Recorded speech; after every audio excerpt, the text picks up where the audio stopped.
As an Argentinian, we are super passionate. But what is a maxi? What is a Bitcoin maxi? My mom thinking that I'm going to jail and my brother doing some coining after explaining him. It's not going to make you rich. It's going to make you free. That at the end of the day is the only thing that matters. Start doing a Bitcoin reserve. He start going through Bitcoin like Bukele. It's going to be massive for the world and it's going to take the power from the Fed away. Imagine when everyone come to buy Bitcoin and we have only on the exchanges how much? 1 million, between 1 and 2 million Bitcoin? It's going to be crazy. So for me, if you understand economics and you understand scarcity and you see the cycles, what happened in different cycles, this is going to be crazy. What's your price target for 2025? Strongly believe that this year we are going to see. All right, everybody, welcome back to the Real Hard Money Podcast. I'm your host, Khalif Harold, and today we have a special guest. I'll read an introduction for him. First of all, I met him in the beautiful Bitcoin community on X. I see him very active out there, contributing, posting. So what I like to do is I like to join and talk with and speak with Bitcoiners to help share their journey with the world, because I think Bitcoin is a good for the world and it's something that we all need to spread and make sure that the good gets spread in the world and not the bad. And if you know what I'm talking about, it's fiat. But today, my guest, he's an Argentine economist and a follower of the Austrian School of Economics. He firmly believes that the free markets and capitalism are the only paths to eradicating poverty and elevating humanity to a new height. As the Bitcoin maximalist, he's dedicated to spreading Satoshi's word and raising awareness about the flaws of the fiat system. His mission is to help people understand Bitcoin as a safeguard against financial collapse. And his mantra is simple: anything Bitcoin, not Bitcoin, is a scam. Ladies and gentlemen, I give you the Bitcoin Libertarian. Thanks for coming on. Thanks for having me. For me, it's a pleasure to be guest in other podcasts because, as everyone knows, I have my own podcast, and it's different when you're a guest than when you're a host. When you're a guest, you speak more about you. When you're a host, you do more questions.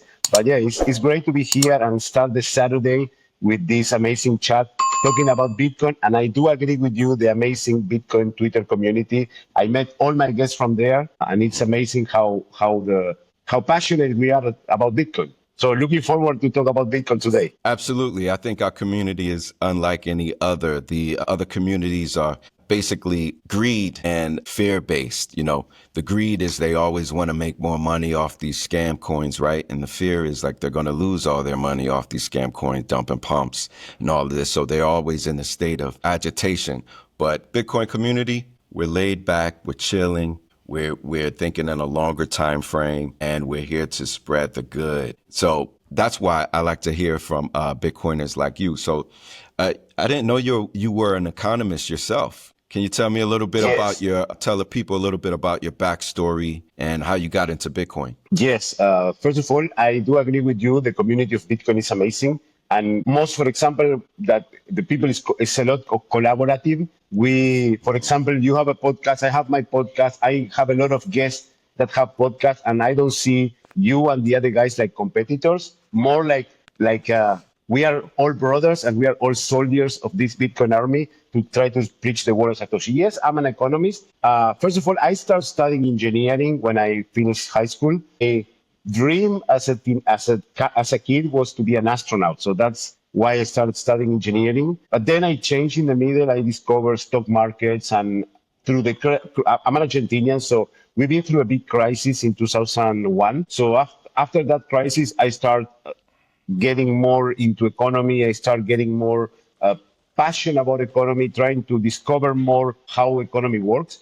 And then I changed my path and started studying economics. I got my degree in economics in much before Bitcoin was created. And during my studies of economics, we were based in Keynesian. Of course, in Argentina, when you study economics, you study either the Marxist ideas, the Keynes ideas, and the Chicago School ideas. So for me, of course, it's more based on Keynes. So when I remember I was at the class, and the teacher was teaching the banking reserve system, the fractional reserve system of the banks. And when I said, how can it work? How come? Like I deposit $100 and the bank lends out 1,000. How does it work? Why? At that time, I didn't understand how the system works. So then I end up falling in the rabbit hole of Austrian School of Economics. I start reading Murray Rothbard, Karl Menger, Hayek, and I discovered a great work there. And I thought that based on my background of engineering, I decided, okay, I try to study economics in an engineering way, like trying to respect the laws of physics, the laws of thermodynamics. That's why when I read Rothbard and Hayek, I said, this is the things that work. So as I always say, I was on a spiel by Murray Rothbard much before Bitcoin was created. And that wasn't, then I was doing some stock trading and something like that. And by 2011, 2012, I met my business partner. He's still my business partner now. And he's the other guy behind the Bitcoin Libertarian because we are two managing the Twitter. At that time, we were doing digital marketing. We were doing paid traffic online, and we had to pay to companies outside Argentina, and we need to receive payments from companies outside Argentina. As you may know,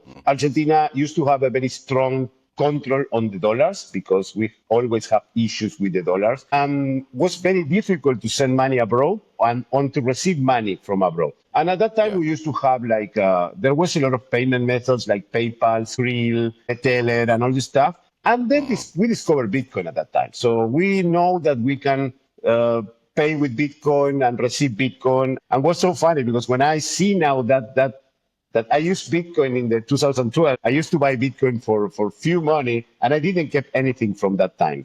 For me, that time Bitcoin was another payment method. And then it came in 2017. I was already living. I left Argentina in 2016, and there was this rush of Bitcoin and crypto and everything at the end of 2017. And at that time, I went into Bitcoin, and also I went into shitcoins, because for me it was like the same. Bitcoin, Bitcoin, and all this stuff was all the same. For me, I didn't study enough Bitcoin to understand what Bitcoin was, but for me it was always the same. All were coins that were not produced by a central government, that there was private money. So for me it was good, either Bitcoin, Ethereum, whatever. Every money that is controlled by a private, for me was great. And at that time, I started doing Bitcoin, shitcoining, trading. I lost money, I won money, and that was my journey. And then it came the pandemic, the COVID 2020, when I started. I remember my business partner. We were at the office.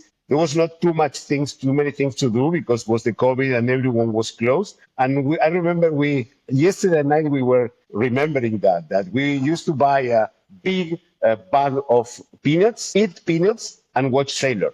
And watch the Bridlow series. So at that time with the Bridlow series and the explanation of Saylor, mixing the world of economics with the physics and understanding the energy and all the process, I became 100% on a spiel. And at that time I say, okay, I was 100% on a spiel. And from then I really understood Bitcoin. That's why in the Twitter says, I discovered Bitcoin in 2011 and took me 10 years to understand it. I really understand Bitcoin during the pandemic. And since then, I became a 100% Bitcoin maximalist. I started reading a lot of books about Bitcoin, listening a lot of podcasts about Bitcoin. And in 2022, we started with my business partner the newsletter called Crossroad. And since then, our mission is to honor spiel as many people as possible, because I think that financial Armageddon is coming and we need to save as many souls as possible. Wow. That's incredible. That's incredible. It's pretty similar to my journey where, I think it's common that Bitcoiners, you have to go through the process, right? First, you discover it and you brush it off. Not that great. You don't have the coins from previously. And then you get into the poop coinery, the poop coins, thinking that it's all the same. And then you start to understand, no, this is different. This is a different thing. And the deeper you go, and you already have the economic background. I did not. I was into computer programming. And, that led me to the curiosity of Bitcoin being a programmer. But Bitcoin is so vast in what it covers, right? It caught my thumb up there. Bitcoin is so vast in what it covers that, expands to social economics and how we interact with each other and how we are as as a species on this planet. And it just keeps growing and growing. And then the more you learn about it and the more you like it. So I never met anyone that has ever studied it for over 100 and said, nah, this is nothing. You know what I mean? Like that's just not a thing. You don't become a maxi and then say, I'm not a maxi anymore. No. Once you become a maxi, there is no coming back. And I want to say something about what you said, because you said, I don't have a background in economics. I think that if you don't have a background in economics, it's easier to understand Bitcoin, because when you are an economist, you are taught all the crap of the fiat world.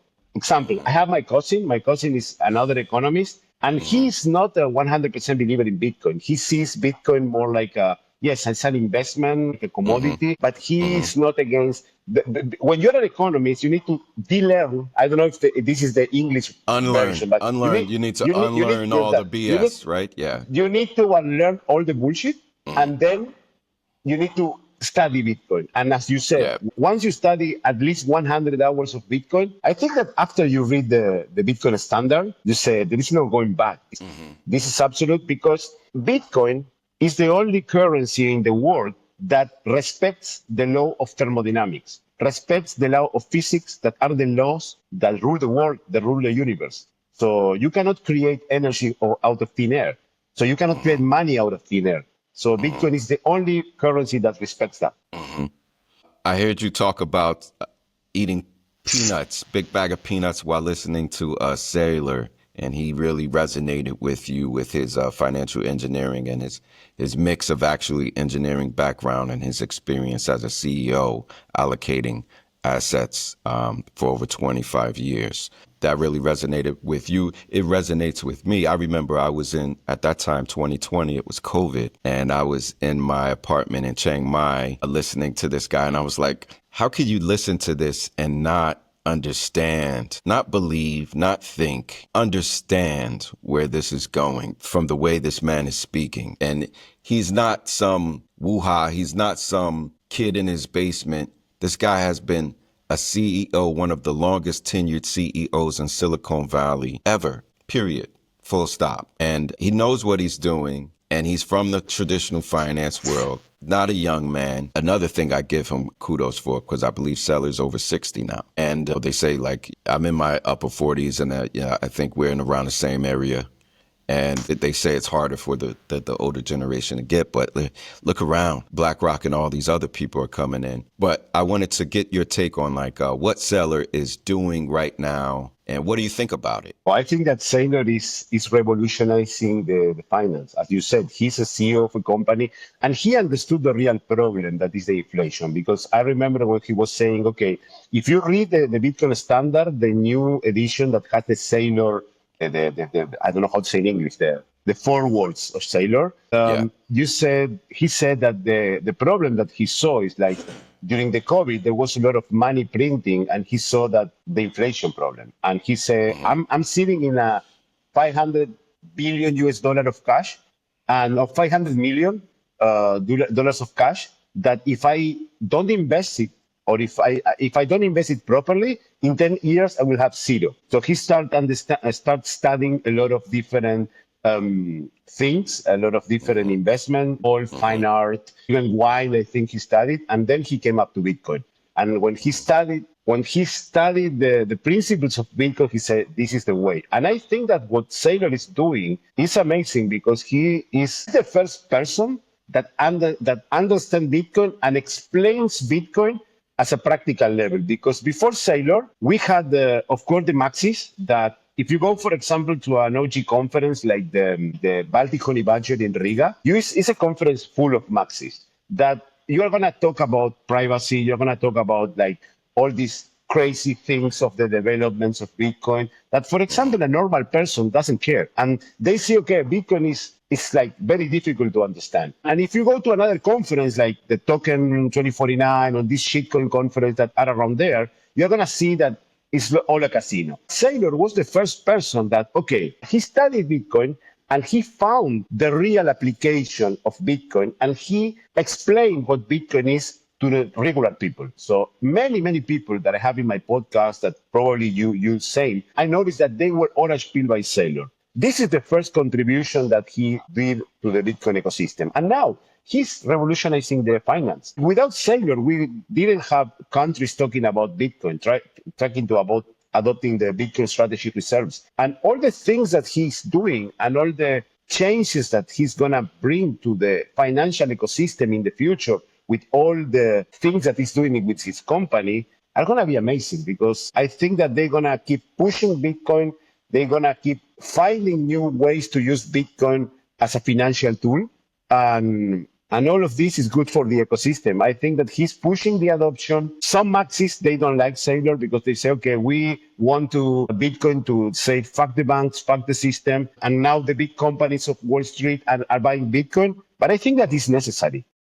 To reach 8 billion people, it's necessary that the big fish are coming. And the magic of Bitcoin is like, if you are into Bitcoin, you have the same rules to play. If you are Saylor, or if you are a person in the middle of Africa that owns only 1,000 sats. That is the magic of Bitcoin. We are all playing the same game with the same rule. Different with the fiat system, where the rich people has another set of rules than the regular people. So I think that what he's doing, he's a hero.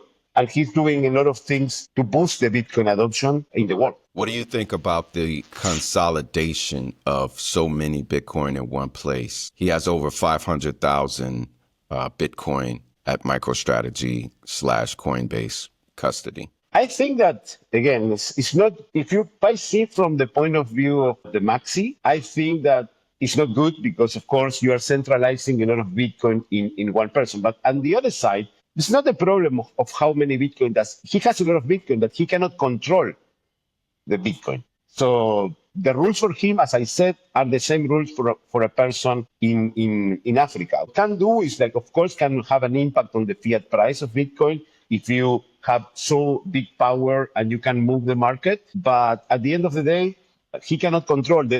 What it matters is not who has the Bitcoin. What it matters is that will never be more than 21 million, will never be more, you need the proof of work. You have all this magic of the difficulty adjustment and all the halvings and all the rules that I don't care. Of course, probably Saylor is going to have a huge amount of Bitcoin. The countries will have a huge amount of Bitcoin.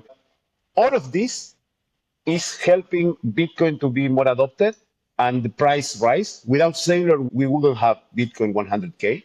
And without Saylor, we would not have Bitcoin 1 million I think in a few years. And this is good for the ecosystem. Of course, if I see from a maxi point of view, it's not good that someone concentrates all the Bitcoin, but on the other side, one BTC, and he cannot modify the Bitcoin algorithm. So for me, it's not a problem. I pretty much agree with your take. You know, the promise of Bitcoin was never concentration of the actual token or coin. It was the decentralization of the network and all the properties and tenets you just said, the way to escape the system where it can't be controlled.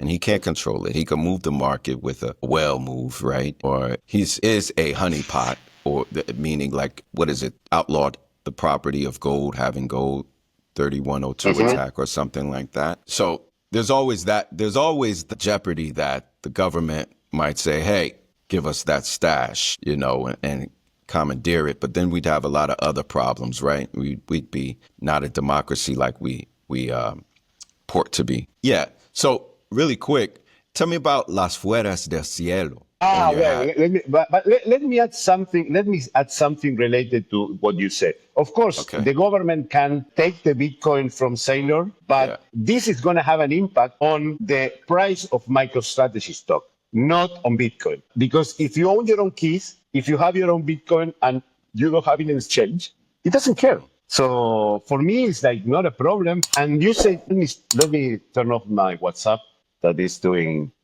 this crap. For me, it's not a problem. So again, like, I think that, as you said, there are two different things. One is Bitcoin, the coin or the token, and the other thing is Bitcoin, the network. The network is going to be decentralized. We must make it decentralized. And then you have the coins. So as much as the network is decentralized and nobody controls it, I don't care if Saylor has 1 billion. Well, let me talk about Las Fuerzas del Cielo.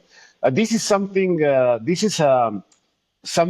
from the Bible that I discovered. I don't know if you know that Argentina president now is the first ever libertarian president in history. Yes. The point is that, long story short, well, Argentina is a country that we suffer through inflation. We really know about hard money because our currency is shit. Our currency was always, we lived through inflation through all the history. And in the last year, it came this guy on the television, and he started talking about the Austrian School of Economics. This guy was like, they was treated as a crazy guy, talking about Austrian School of Economics and the libertarian mantra and everything.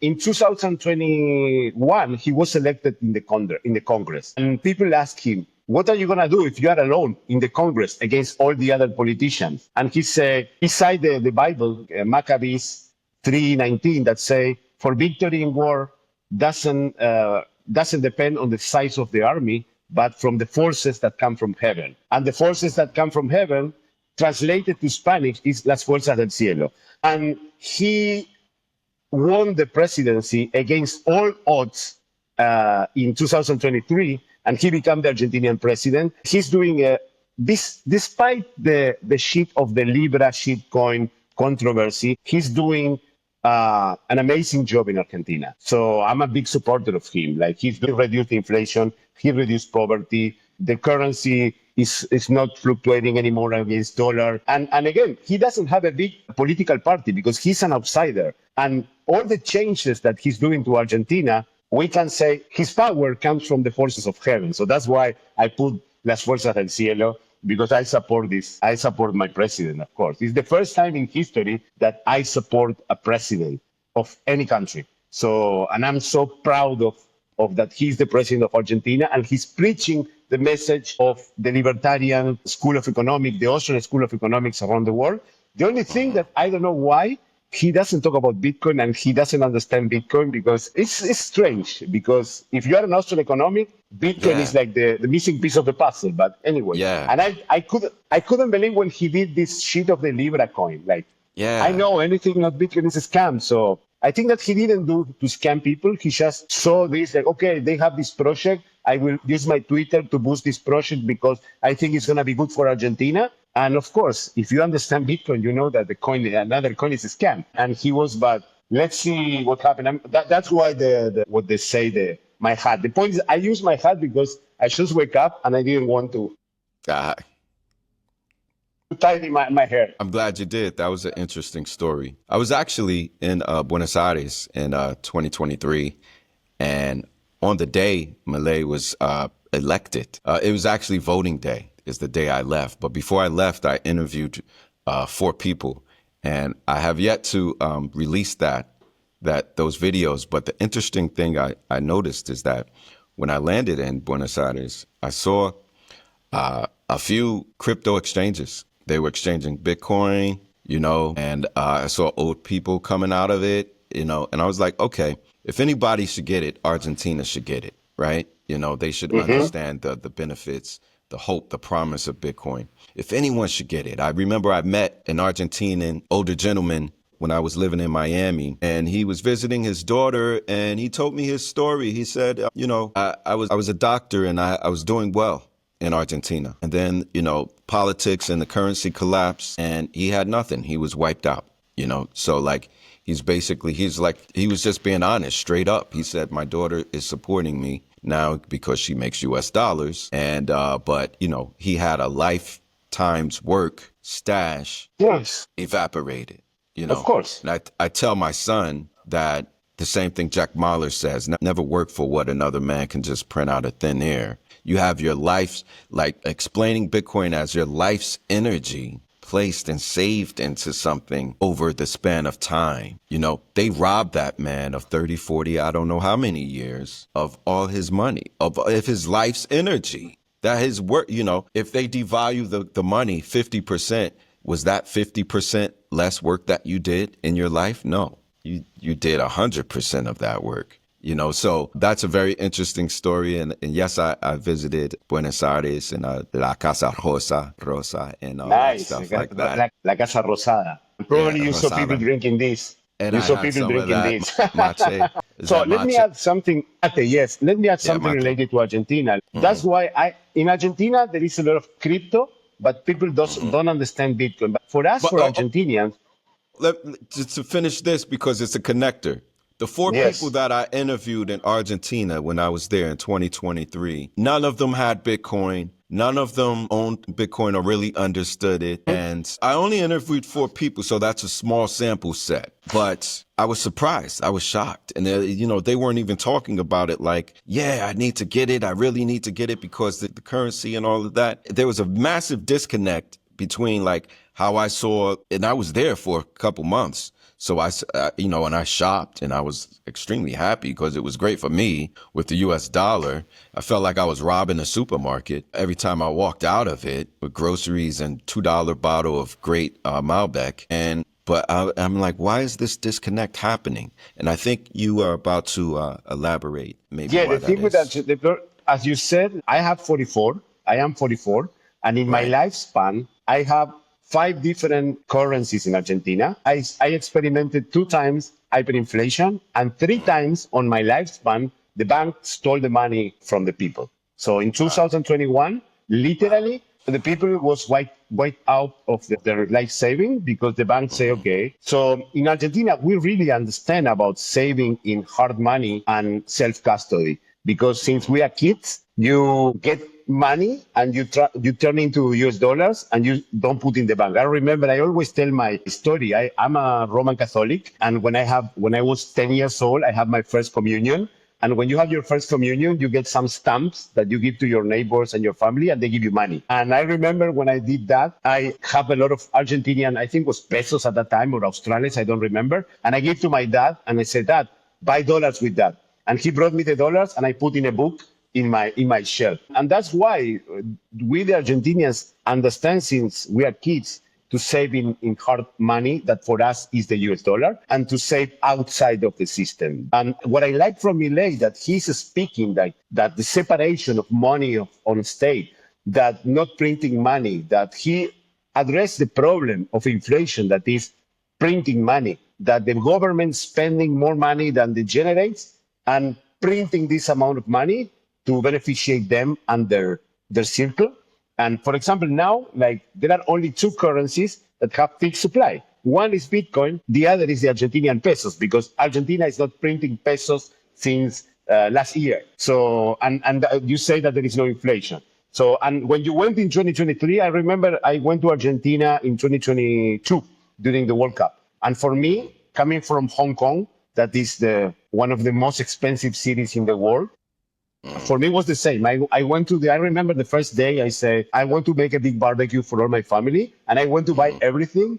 And I say, what the fuck? I'm making a big barbecue for 15 with wine, with everything. And I'm spending in Hong Kong dollar was around 400 Hong Kong dollars.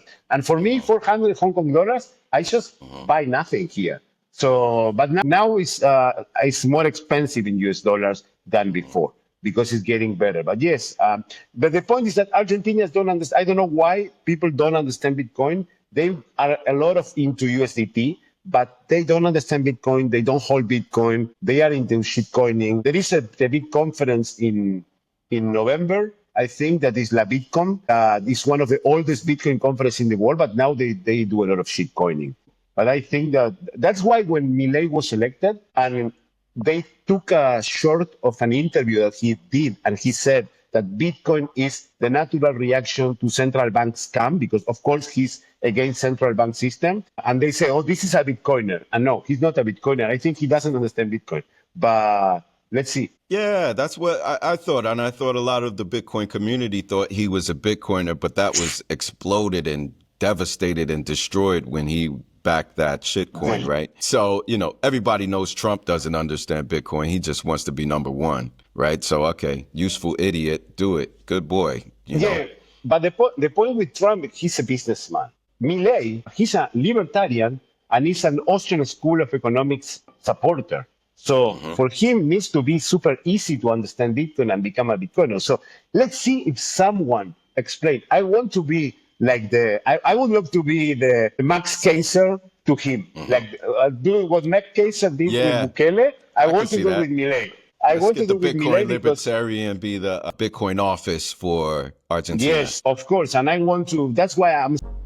Let's take a minute for our sponsors, Satosis, your gateway to revolutionizing the Bitcoin experience. Discover innovative solutions tailored for a seamless journey in the world of Bitcoin, like products featuring Spondylix. Unlock the potential of Spondylix in an advanced automated peer-to-peer trading station that harnesses the power of Bitcoin Lightning Network for instant low-fee transactions. Spondylix not only facilitates fast and private Bitcoin trading, but also serves as a convenient access point for users to buy and sell Bitcoin in various locations. With user-friendly operations and minimal regulatory overhead, Spondylix significantly enhances the accessibility of Bitcoin, supporting businesses, charities, and individuals eager to embrace the world of Bitcoin.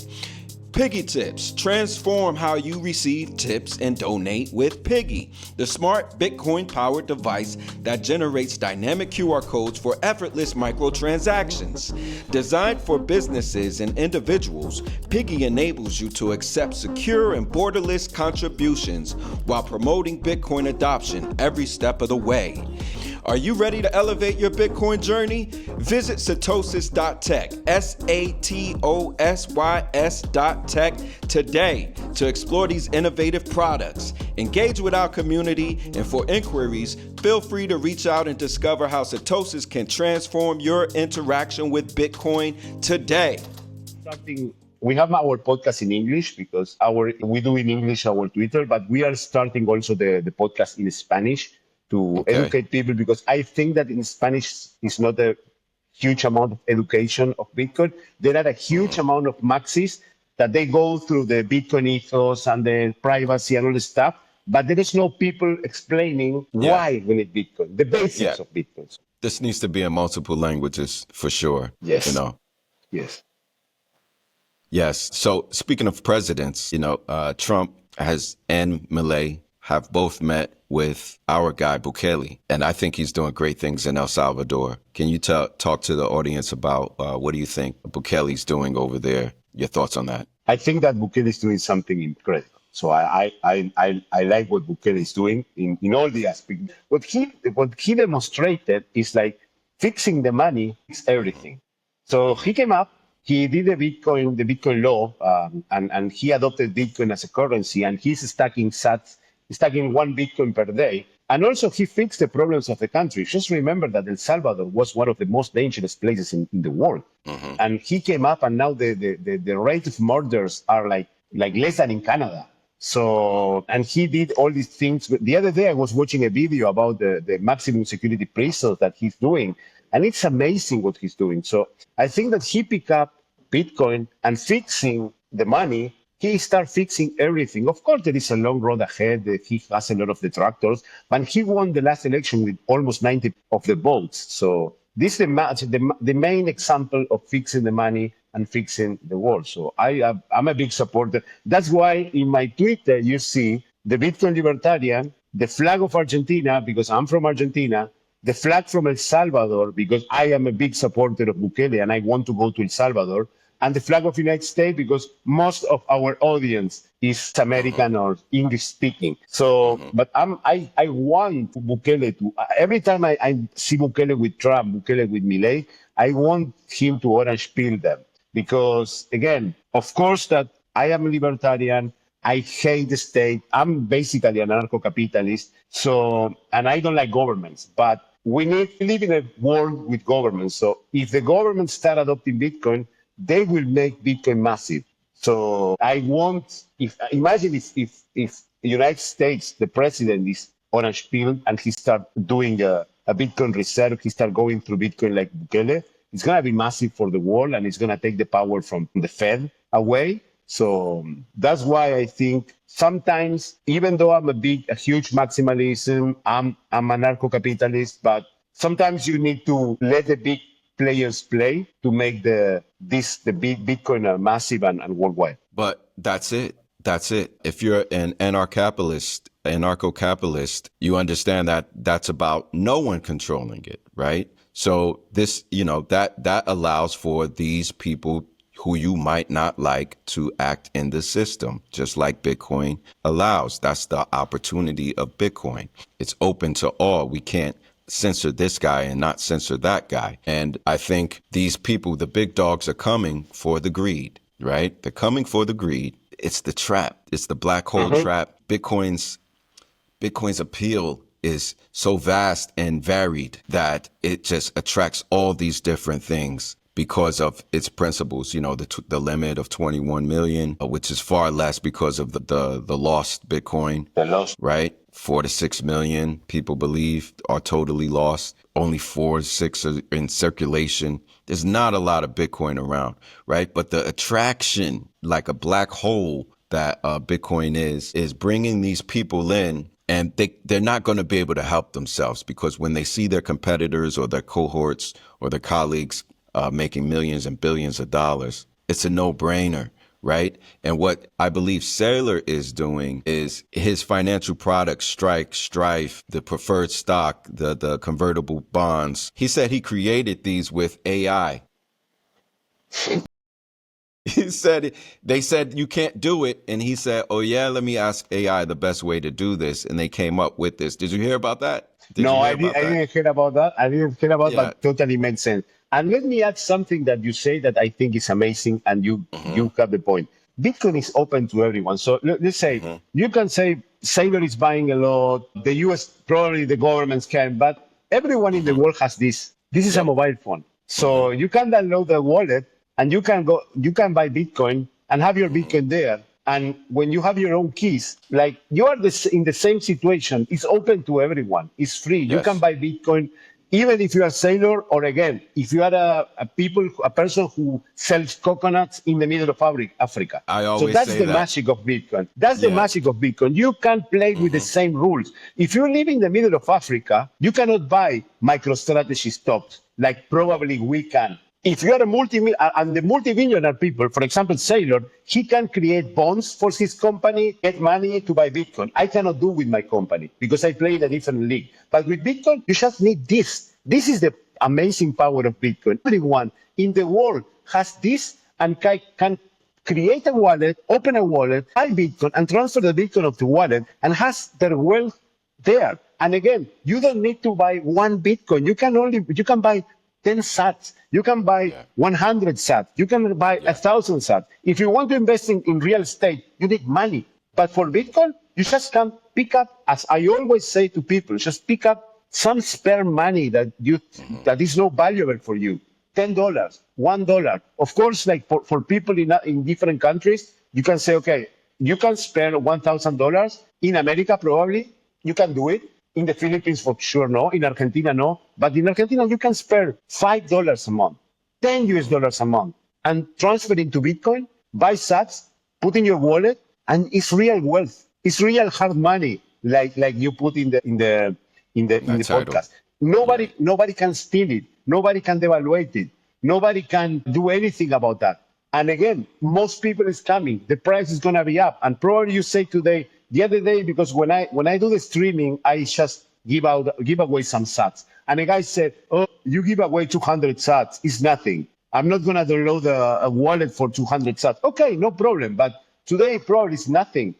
But think in 10 years. I remember at the beginning of Bitcoin, when I went into Bitcoin, you have these websites where you can do the CAPTCHA and you get 5 Bitcoin. At that time, it was nothing. Okay, you get 5 Bitcoin, it's like, probably was like 5 cents. And, but imagine if you have 5 Bitcoin now, you can buy a house with this money. So that's the magic. If you, probably you can know, you can know why you buy like, okay, 1,000 sats is nothing. But if you see the perspective, if you see what's going to happen in the world, and I know that what is going to happen in the next 5 years will revolutionize the world, will revolutionize the finance, and Bitcoin is going to go up crazy. I think it's going to go up crazy. And with 1,000 sats that probably today you get for $1, you can do a lot of things.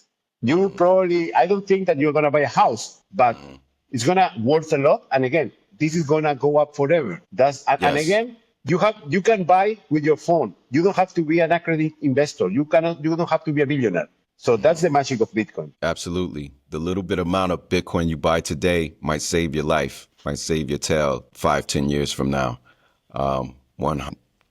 Is there anything that you wanted to discuss or like put out to the world today? No, I think that what I want to discuss or what I want to say or what I want to put to the world is like people, we need Bitcoin. Bitcoin is a magic tool that was created and was created to save us. We are walking towards the financial Armageddon. I think that fiat, I don't know if you read the book of Larry Lepard, The Big Print. I think that the big print is coming. They're going to be a huge, the fiat is going to be destroyed. And the only thing that can save you is Bitcoin. And Bitcoin gives you a lot of, for first time in history, we have the perfect money because every transaction that we do as humans involves time and work. And if you study physics, labor divided time is energy. So all the transactions that we do in our regular life, when we go to the supermarket, when we go to work, are doing transactions of energy. Now, for first time in history, we have a currency that can store energy, that pick up the energy and store into value. And you have this value for forever. Bitcoin is through time and through time and the space. So I think that Bitcoin is going to revolutionize the world. Of course, I try to make people understand Bitcoin, trying to make people study Bitcoin. And again, as I always say, try to pick up some of the money that you know that you're not going to need. Probably, okay, you want to buy a new pair of shoes, but you don't need it. Just put on Bitcoin. You want to buy a fancy watch. You don't need a fancy watch. Just buy Bitcoin. And Bitcoin is a ticket and study. And as I always say, anything not Bitcoin is a scam. So it's easy to understand what is a scam and what is not a scam. If it's not Bitcoin, it's a scam. And you need to study. And for us, our task is to keep preaching the word. I always encourage people that preach the word, that if you want to start a podcast, start a podcast. If you want to post on Twitter, post on Twitter. If you want to start a newsletter, start a newsletter. Because if we are more people on the Bitcoin network, we are all nodes of the Bitcoin network makes stronger, becomes stronger. So I encourage people to first study Bitcoin, second, saving Bitcoin, and third, preach the word of Satoshi. Because as much as when we are more, Bitcoin gets stronger. And we need to reach 8 billion people. So that's amazing. Wow, that was a great monologue. I always like to touch on the personal aspect of Bitcoin. Can you share a story that Bitcoin has affected you in a specific way in your life? Well, I come from the digital marketing world, the affiliate marketing world, that is much, much similar to the shitcoining world. So I remember that these conferences are all guys into the Gucci suits, talking about Lambos, talking about Ferrari. And I was on the same way. I remember when we started with digital marketing, we started hitting like probably days with 5, 6 figures of profit. And then when you start understanding Bitcoin, it changes totally. Like you become minimalist, you become more focused in your health, you become more focused in the exercise, in what you eat. And another thing that changed my life with understanding Bitcoin, first of all, I became 100% minimalist. In the past, I used to buy like the Tommy clothes, the expensive. Now I wear like the clothes that I buy from China that say Bitcoin and whatever, and it's the same. Also, my apartment. If you see my apartment, I remember when I did my housewarming party. They say, "What the fuck? You're so minimalist. There is nothing in your apartment. I just have my sofa, my TV, this bookshelf." And I would say, "Oh, why your wardrobe is so small?" Because I have all what I need there. That's one of the things that I become super minimalist. I become not 100%. I spend money in the things that really worth. For example, good food. For example, exercise. One of the things that happened to me also discovering Bitcoin is I was a couple of years ago, if you see my picture, I was weighing like more than 120 kilos. I was like super fat. And I went from 120 to 80 kilos. Training, dieting. And now I gain, I'm around 90 something. I'm trying to go back. But this is something that Bitcoin gave me again. The discipline, the proof of work, the work every day. that happened. And another thing is like, I always been like this guy of, okay, I want to party. I want to be with a lot of girls. I don't want to have kids. I don't want to have a family. And now I want to have a family. So it changes me. I say, okay, of course, I'm still single, but I'm thinking like, okay, someday I will find a girl and I want to start a family. I want to have kids because what I see is that the world that is coming is going to be amazing. And I want these kids, I want my blood to continue in this world that is going to be amazing, to continue with Bitcoin and enjoy all the things that we are working for, we are working towards every day. So that's why the way Bitcoin changed me. Bitcoin changed me a lot. I became again a maximalist. I became minimalist in the consuming world. I became more disciplined with my diet, with my exercise, and I became a guy that wants to have a family. Imagine how Wow. Bitcoin changed me. Wow. That's awesome, man. I mean, like, look how you just lit up. I asked you that question and you was like, poof, it was like fireworks. That's pretty awesome, man. And that's why, sorry for interrupting you. That's why I talk to people about Bitcoin all of the time. And I don't see Bitcoin as a way to become rich because, of course, like if you do your study and you stack sats properly, in a couple of years, you are going to be filthy wealthy. You're going to be super wealthy. But the most important thing is that you become free and you become a better person. So that's why. And you become super humble. You are not these guys from the affiliate marketing world of the shitcoining world that show up their Lambos, show up the Gucci clothes, show up their watches of thousands of dollars. You become a simple person that really enjoys the things that really matters in life. So that's what Bitcoin gives you and makes you free. That's the most important. You become, it's not going to make you rich. It's going to make you free. That at the end of the day is the only thing that matters. It's not going to make you rich. It's going to make you free.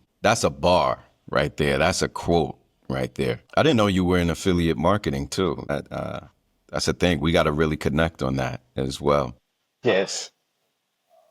Just to keep the interview going, what is your wildest take in the Bitcoin space? Give me your hottest take and the type of thing that you wouldn't really say to other podcasts. I want something hot, spicy, like your most controversial, I should say. What's your most controversial take in the Bitcoin space? In which controversial, in which matter? Anything in regards to Bitcoin or economics or finance or anything, actually.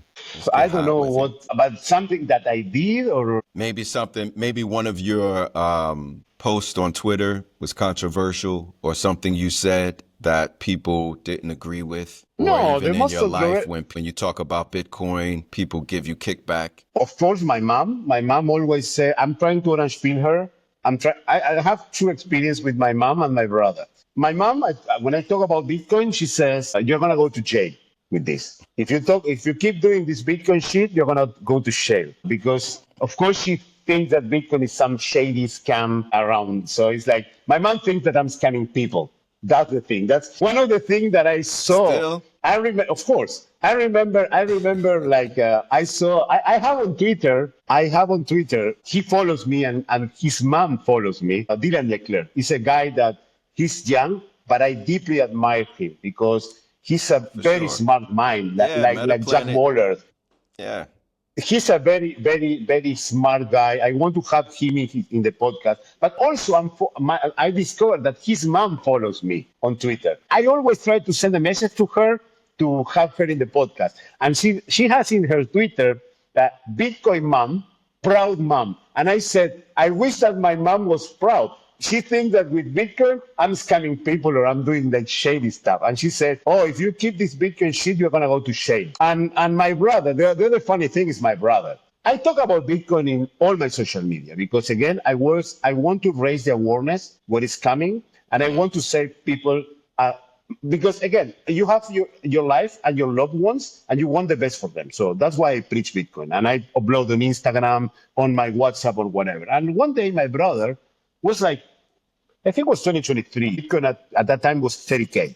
And my brother said, oh, how do you buy Bitcoin? And I said, Thanks God. Orange peeling my brother. And I spent, when he asked me, I start sending WhatsApp audio, like probably half an hour, explaining about Bitcoin, how to buy, what is do, blah, blah, blah, blah, the podcast that he has to listen, what to read. And he asked me, okay, but what is the exit strategy on Bitcoin? You buy it now and when do you sell? And I said, Bitcoin is the exit strategy. And I asked him, I've been to Argentina last time in 2024 in July, and I always ask him, Mariano, my brother, have you bought Bitcoin? No. Have you bought Bitcoin? No. I bought some. I bought some bonds. And the other day he said, like a couple of weeks ago, said, I bought Ethereum, and I said, fuck. I'm talking about Bitcoin all the fucking day. I explain about Bitcoin, and you go and buy this shit. So Yeah.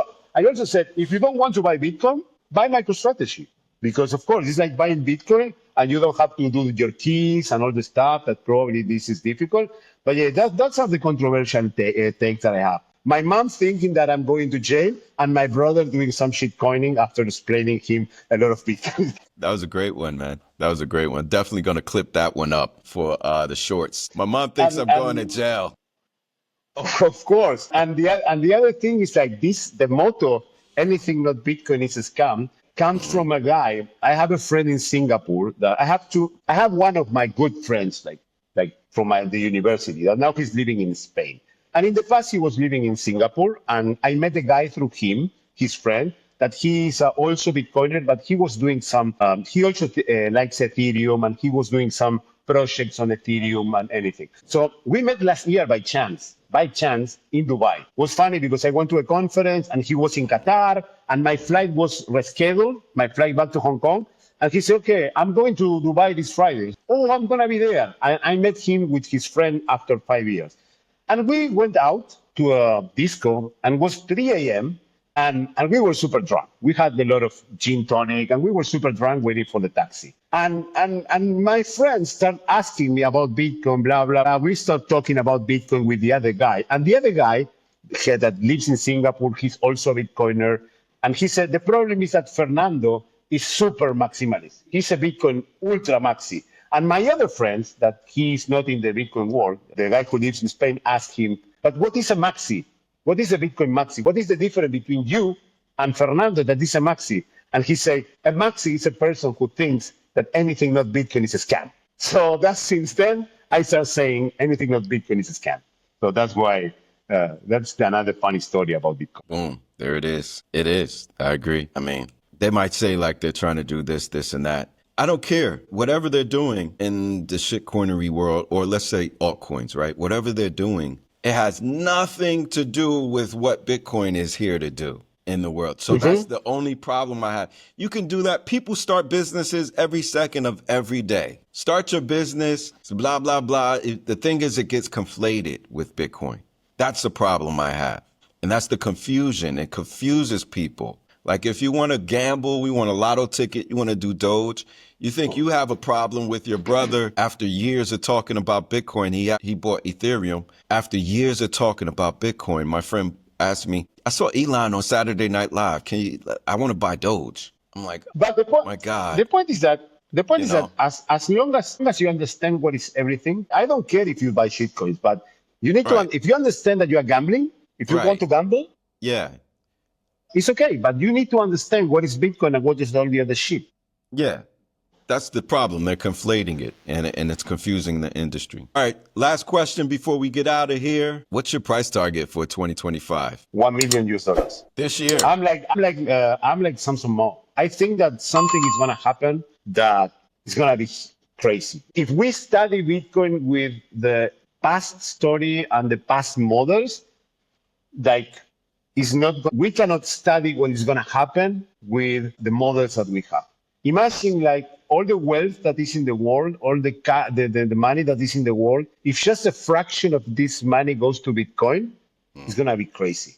I think that we are going to wake up one day that now you live in Thailand, I'm in Hong Kong. Every day I wake up, I check the stocks and the Bitcoin price. One day I will wake up and probably I will go to bed with Bitcoin and 150. And I wake up and I will see it's going to be 300, 500. So I think that Of course, it's not, the probabilities of this are not so high, but I strongly believe that the price is going to be 1 million US dollars. But Okay, at the you end of heard the it day, first. Go ahead.